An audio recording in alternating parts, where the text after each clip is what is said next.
विद्यालय में कार्मिक प्रशासन विभाग किसके अंतर्गत आते हैं? मानव संसाधन प्रबंधन, कार्मिक प्रकाश विभाग, प्रधानाध्यापक कार्यालय, उपरोक्त में से कोई नहीं। तो ये जो आता है मानव संसाधन प्रबंधन के अंतर्गत आते हैं।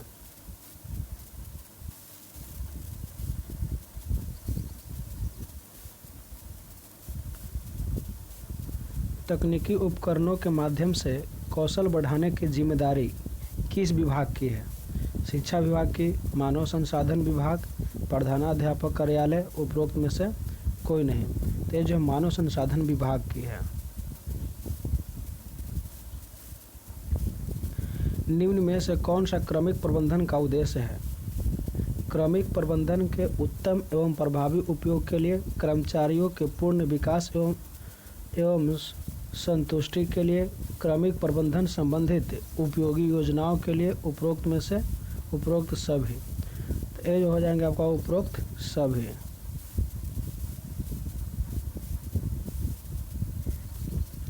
शैक्षणिक विद्यालयों में क्रमिक प्रबंधन करते समय किसका ध्यान रखना आवश्यक होता है? रुचि, योग्यता, क्षमता, सभी। तो जो सभी रखना जरूरी होता है। रुचि भी होना चाहिए, योग्यता भी होना चाहिए और क्षमता भी होना चाहिए। निम्न में से कौन मानव संसाधन प्रबंधन की प्रमुख विशेषता नहीं है? कर्मचारियों का चयन, कार्य विश्लेषण, पद योग्यता, वेतन भुगतान। तो ये जो है आपका वेतन भुगतान नहीं है। किस सिद्धांत के अंतर्गत कर्मचारियों से संबंधित निर्णय लेते समय उनके प्रतिनिधियों को सम्मिलित करना आवश्यक होता है? सहभागिता का सिद्धांत, व्यक्तिगत विकास का सिद्धांत, संचार का सिद्धांत, वैज्ञानिक चयन का सिद्धांत। तो ये आपका हो जाएगा सही आंसर हो जाएगा सहभागिता का सिद्धांत। व्यक्तिगत विकास का सिद्धांत निर्भर करता है कंपनी की संतुष्टि पर, विद्यालय की संतुष्टि पर, व्यक्ति विशेष की संतुष्टि पर, उपरोक्त में से कोई नहीं। तो ये जो है व्यक्ति विशेष की संतुष्टि पर निर्भर करता है। किसी भी संगठन को सुचारू रूप से चलाने के लिए मानव संसाधन प्रबंधन का मुख्य पहलू क्या है? संचार, धन, शिक्षा, प्रबंधन। तो ये जो है आपका संचार मुख्य पहलू है, संचार। किस सिद्धांत के अंतर्गत विद्यालय में कर्मचारियों के चयन के लिए वैज्ञानिक विधि अपनाई जाती है? संचार सिद्धांत, वैज्ञानिक चयन का सिद्धांत, प्रेरणा का सिद्धांत, उपयुक्त उचित पुरस्कार का सिद्धांत। ये जो है आपका वैज्ञानिक चयन का सिद्धांत अपनाया जाता है।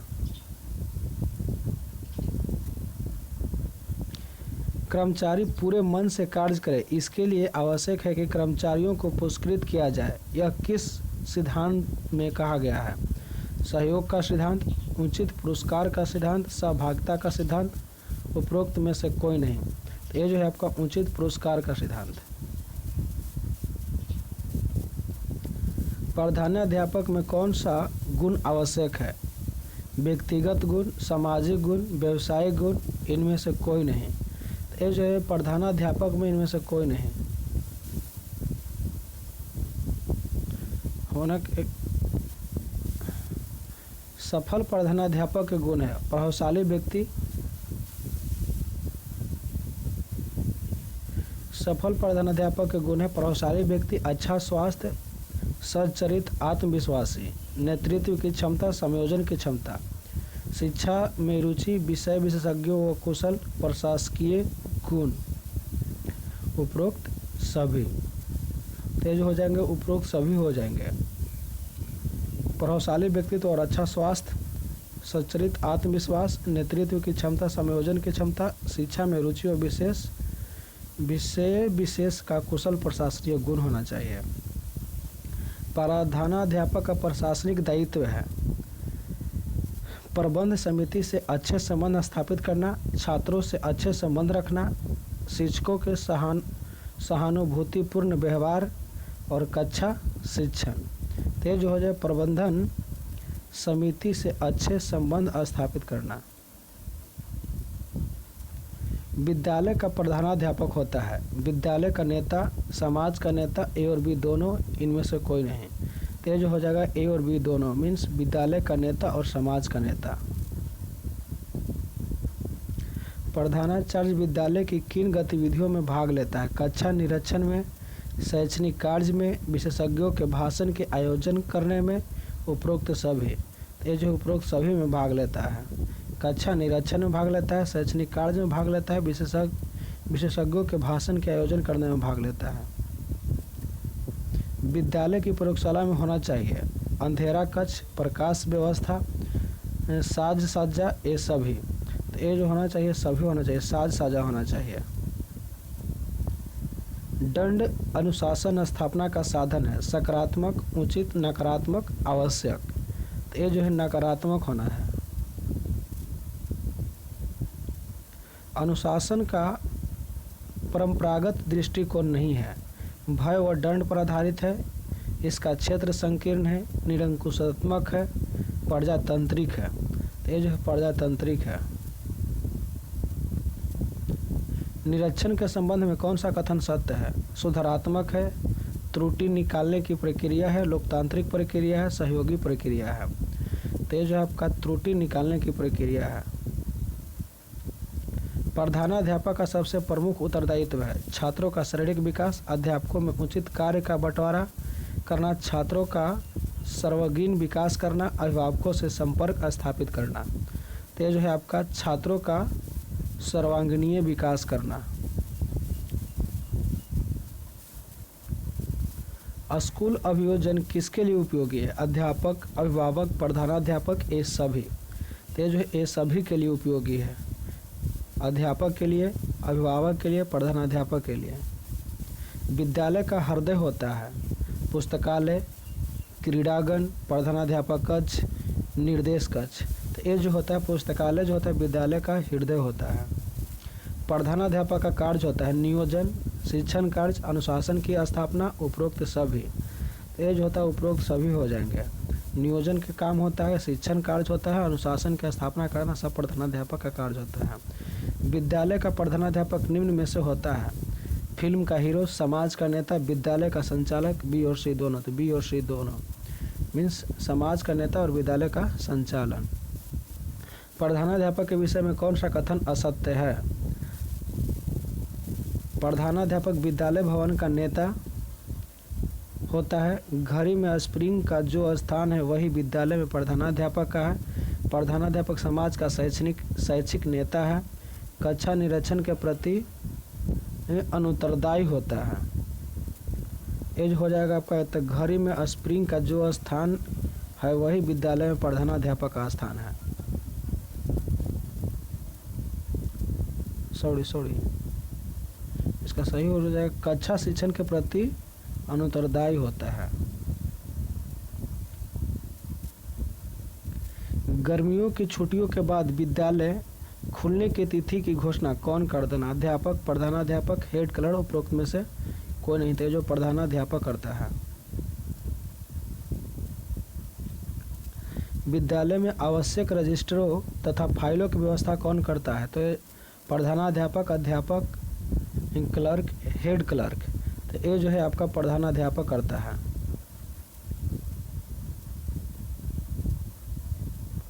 निम्नलिखित में कौन सा प्रधानाध्यापक का कार्य है? विशेषज्ञों के भाषण का आयोजन करना, कक्षा परिनिरीक्षण की व्यवस्था करना, निर्देश सेवाओं को संगठित करना, उपरोक्त सभी। तो ये जो है आपका उपरोक्त सभी है। मीन विशेषज्ञों के भाषण का आयोजन करना, कक्षा परिनिरीक्षण की व्यवस्था करना, निर्देश सेवाओं को संगठित करना। प्रधानाध्यापक को कितनी क्लास तक शिक्षण कार्य करना चाहिए? 8 से 12 क्लास, 12 से 15 क्लास, 15 से 20 क्लास, इनमें से कोई नहीं। तो ये जो है आपका 12 से 15 क्लास करना चाहिए। शिक्षकों को विभिन्न सेमिनारों, वर्कशॉपों आदि में भाग लेने के लिए कौन भेजता है? शिक्षा अधिकारी, शिक्षक, प्रधानाध्यापक, इनमें से कोई नहीं। तो ये जो है प्रधानाध्यापक भेजता है।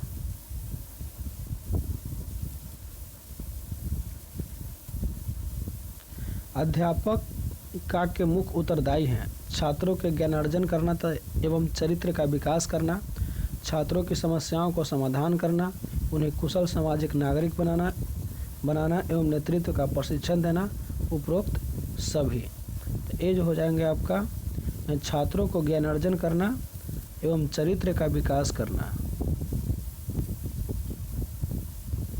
एक अध्यापक वस्तु सीखता है ज्ञान से, परिवेश से, अध्यापन से, छात्र से। तो ये जो सीखता है आपका अध्यापन से सीखता है।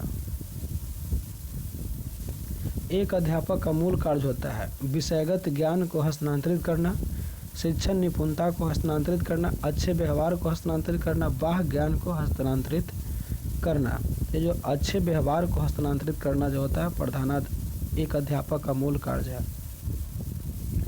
अध्यापक होता है आंतरिक मूल्यों का सूचक, बाह्य मूल्यों का सूचक, आंतरिक तथा बाह्य मूल्यों का सूचक, न आंतरिक न बाह्य किसी भी मूल्य का सूचक नहीं। तो ये जो हो जाएंगे आंतरिक तथा बाह्य मूल्यों का सूचक होता है प्रधानाध्यापक।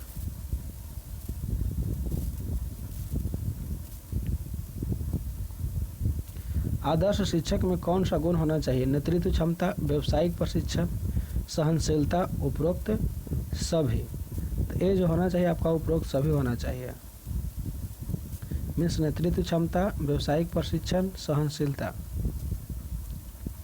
छात्र अध्यापक की क्रियाओं में भागीदार होता है और उनके शिक्षण को महीनों तथा वर्षों देखता और सुनता है। इस कथन का तात्पर्य है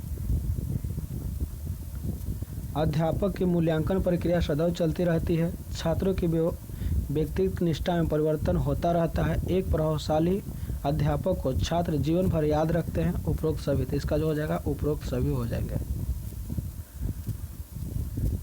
छात्र के द्वारा अध्यापक का मूल्यांकन और अध्यापक प्रभावित का संबंध में कौन तथ्य सही है? कम आयु तथा उच्च आयु वर्ग के छात्रों का संबंध समान रूप से सार्थक पाया गया है। कम आयु के छात्र पर संबंध सार्थक पाया गया है, जबकि अल्प आयु वर्ग के छात्रों पर संबंध कम प्राप्त हुआ है। कम आयु के छात्रों पर संबंध कम हुआ, जबकि उच्च आयु वर्ग के छात्रों पर संबंध सार्थक पाया गया है। किसी भी आयु वर्ग के बच्चों पर कोई प्रभाव प्राप्त नहीं हुआ है। इसका सही आंसर जो हो जाएगा ऑप्शन बी हो जाएगा कि कम आयु के छात्रों पर संबंध सार्थक पाया गया है, जबकि अल्प आयु के वर्ग के छात्रों पर संबंध कम प्राप्त हुआ है।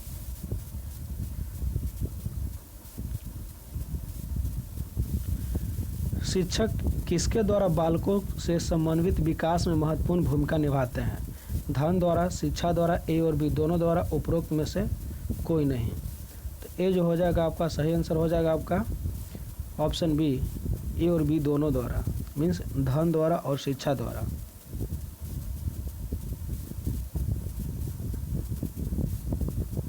निम्नलिखित में कौन सा एक शिक्षक का गुण है?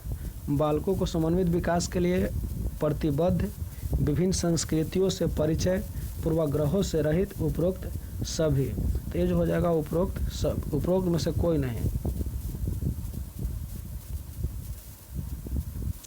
शिक्षकों के पूर्वाग्रह से रहित होने पर होती है शिक्षक अधिगम प्रक्रिया प्रभावी, शिक्षक की आय में वृद्धि, शिक्षक के पद में प्रोन्नति। उपरोक्त में से कोई नहीं। तो ये जो होता है शिक्षण अधिगम प्रक्रिया प्रभावी।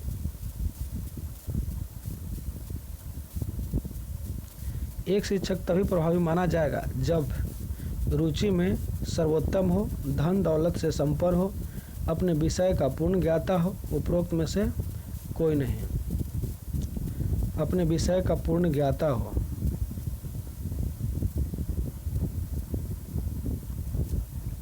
एक अच्छे शिक्षक को होना चाहिए विषय विशेषज्ञ, अच्छा वक्ता, अच्छा नेतृत्वकर्ता, ये सभी। तो ये जो होना चाहिए ये सभी होना चाहिए।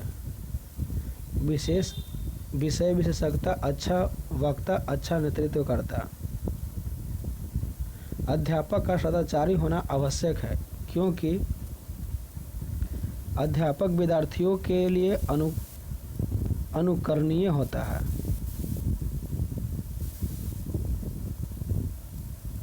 शिक्षक समाज में महत्वपूर्ण स्थान प्राप्त कर सकता है यदि वह सामाजिक क्रियाओं कलापों में सक्रिय भाग लेता है, सत्तारूढ़ राजनीतिक पार्टी में सक्रिय सदस्य की भूमिका निर्वहन करता है, अपने उत्तरदायित्व का ईमानदारी पूर्वक निर्वाह करता है, विद्वान एवं मौलिक चिंतक है। सही आंसर हो जाएगा ऑप्शन सी, अपने उत्तरदायित्व का ईमानदारी पूर्वक निर्वहन करता है। सफल शिक्षक वह है जिसका अनुशासन अत्यंत कठोर है, जो कक्षा में विद्यार्थियों को पर्याप्त मनोरंजन करता है, जो विषय का गहन ज्ञान रखता है, जिसका अभिव्यक्ति प्रभावी है। ये जो है जिसका अभिव्यक्ति प्रभावी है, ऑप्शन डी।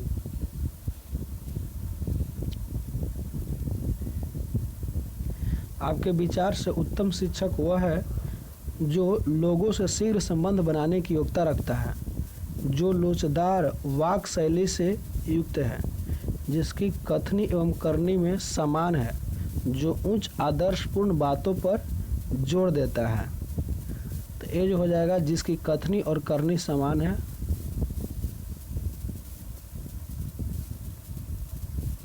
एक सफल शिक्षक के लिए सीखने के सिद्धांत की जानकारी आवश्यक है, क्योंकि इससे अनुशासन बनाए रखने में सहायता मिलती है, इससे पाठ वस्तु को रोचक बनाने में सहायता मिलती है, इससे पाठ वस्तु को सरल तरीके से समझाने में सहायता मिलती है, इससे समय की बचत होती है। तो इससे पाठ वस्तु को सरल तरीके से समझाने में सहायता मिलती है, ऑप्शन सी। शिक्षक को पाठ पुस्तकों के अतिरिक्त अन्य पुस्तकों को पढ़ने से सर्वाधिक लाभ है। इससे समय का सदुपयोग होता है, इससे सर्वांगीण ज्ञान में वृद्धि होती है, इससे अनुसंधान कार्य में सहायता मिलती है, इससे शिक्षक को आत्मसंतोष प्राप्त होता है।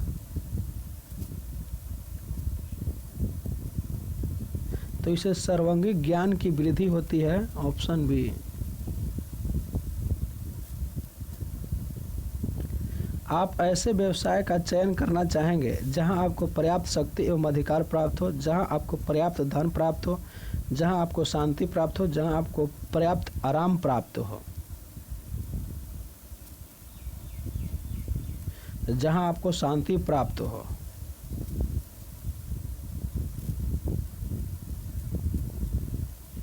आप अध्यापन व्यवसाय को अपनाना चाहते हैं क्योंकि आपके माता पिता आपको शिक्षक बनाने के लिए प्रोत्साहित करते हैं।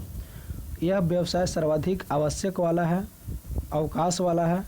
प्रारंभ से ही आपकी रुचि पढ़ने पढ़ाने में रही है। आपके विचार का कोई भी सदस्य इस व्यवसाय में नहीं है। यह जो प्रारंभ से ही आपकी रुचि पढ़ने पढ़ाने में रही हो।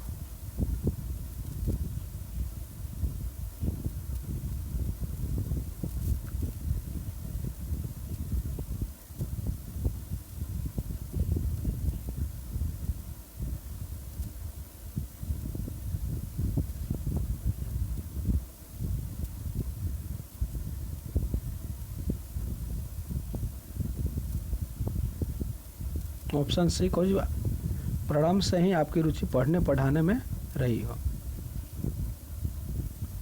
अध्यापक के लिए सर्वाधिक आवश्यक है कि वह संतोषी हो, अध्ययनशील हो, वह बहुत अच्छे कपड़े पहने हो, वह अपने विषय का पूर्ण ज्ञाता हो। ये जो हो जाएंगे वह अपने विषय का पूर्ण ज्ञाता हो, ऑप्शन डी।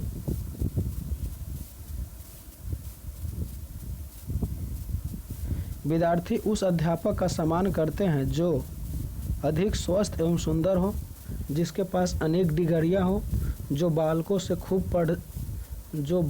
को खूब पढ़ाता हो, जो अच्छी तरह से पढ़ाता हो। जो अच्छी तरह से पढ़ाता हो, ऑप्शन डी। छात्र उस अध्यापक को याद करते हैं जो कक्षा में खूब कहानी किस्से सुनाते हैं, छात्र को खूब हंसाता है, समझाकर पढ़ाता है, धारा प्रवाह भाषण करता है। तो जो हो जाएगा आपका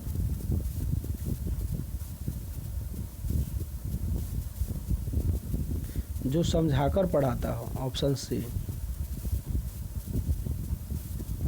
वह अध्यापक सुखी रहता है जो अध्यापन को व्यवसाय मानता है, अध्यापन को विश्वास मानता है, अध्यापन को दौड़ना दर्योपार्जन का साधन मानता है, अध्यापन को सौभाग्य मानता है।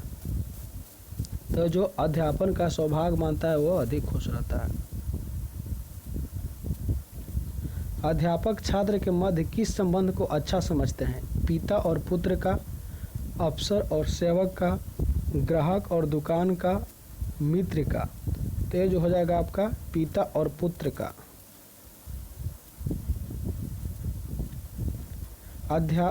आप अध्यापक बनना चाहते हैं क्योंकि आपको आदरणीय माना जाता है। अध्यापक छात्र से अपना काम करा सकता है। अध्यापक कार्य में छुट्टियां खूब मिलती है। प्राय बच्चे को सुखी देखकर इस व्यवसाय में सुख मिलता है। वह अध्यापक सफल माना जाता है जो खूब ट्यूशन करता है, जो अपने कार्य के प्रति निष्ठा के लिए याद किया जाता है, जो कार में बैठकर विद्यालय जाता है, जिसकी पदोन्नति जल्दी जल्दी हो जाती है।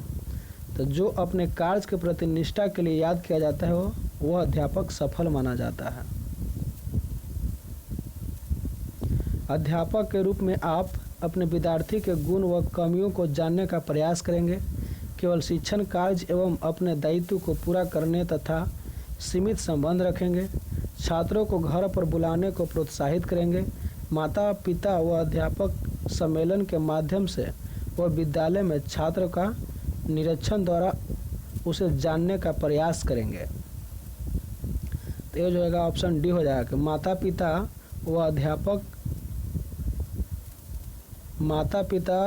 व अध्यापक सम्मेलन के माध्यम से वह विद्यालय में छात्र के निरीक्षण द्वारा उसे जानने का प्रयास करेंगे।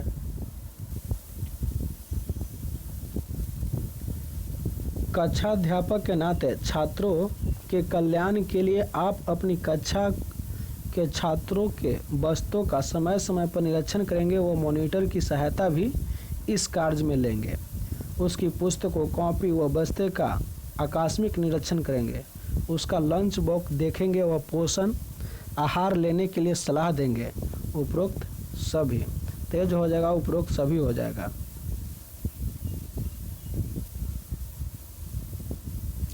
निम्नलिखित में कौन गैर शैक्षणिक कर्मचारी है? लाइब्रेरी, परामर्शदाता, पर्यवेक्षक, ये सभी। तो ये सभी जो है गैर शैक्षणिक कर्मचारी हैं।